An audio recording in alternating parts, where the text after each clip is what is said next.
آج کا دن 27 دسمبر پاکستان کی تاریخ کا سیاہ ترین دن ہے۔ آج سے 14 سال قبل دہشت گردوں نے، ملک دشمنوں نے ہماری عظیم قائد، اسلامی دنیا کی قائد، اسلامی دنیا کی پہلی خاتون وزیر اعظم محترمہ بے نظیر بھٹو صاحبہ کو شہید کر دیا تھا۔ اور میں یہ سمجھتا ہوں کہ آج کا دن پاکستان کی تاریخ کا سب سے سیاہ ترین دن ہے۔ شہید محترمہ بے نظیر بھٹو میزائل ٹیکنالوجی کی خالق تھی۔ شہید محترمہ بے نظیر بھٹو کشمیر کی آزادی کی ضامن تھی۔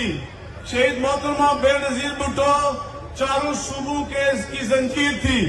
میں یہ سمجھتا ہوں کہ کشمیر سب سے بڑا نقصان جو شہید محترمہ بے نظیر بھٹو کی شہادت سے ہوا ہے وہ کشمیر کا کاز کو ہوا ہے۔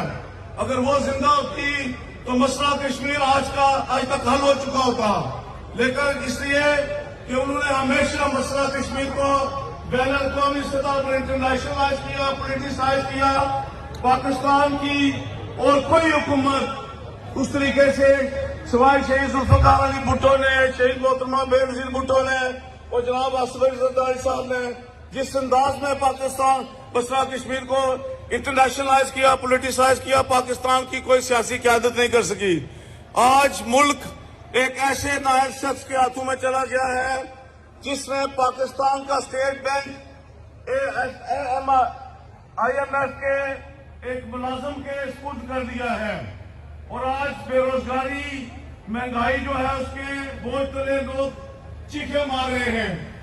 آج پاکستان کے عوام کی امید کی کرن پاکستان پیپلز پارٹی کے چیئرمین جناب بلاول بھٹو زرداری ہیں، جو ملک کو ان بحرانوں سے، مہنگائی سے، بے روزگاری سے ملک کے عوام کو نکال سکتے ہیں۔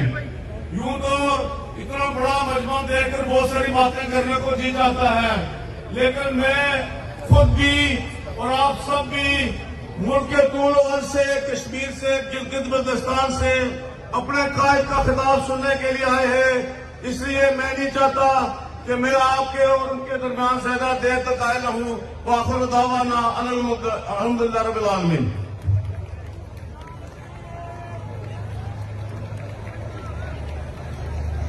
کیپٹل ون ٹی وی کی ویڈیوز دیکھنے کے لیے آج ہی چینل سبسکرائب کیجیے، بیل آئیکن کو ضرور کلک کیجیے، ہمارا فیس بک پیج لائک اور فالو کیجیے تاکہ ہماری ہر نئی ویڈیو بر وقت آپ تک پہنچ سکے۔ شکریہ۔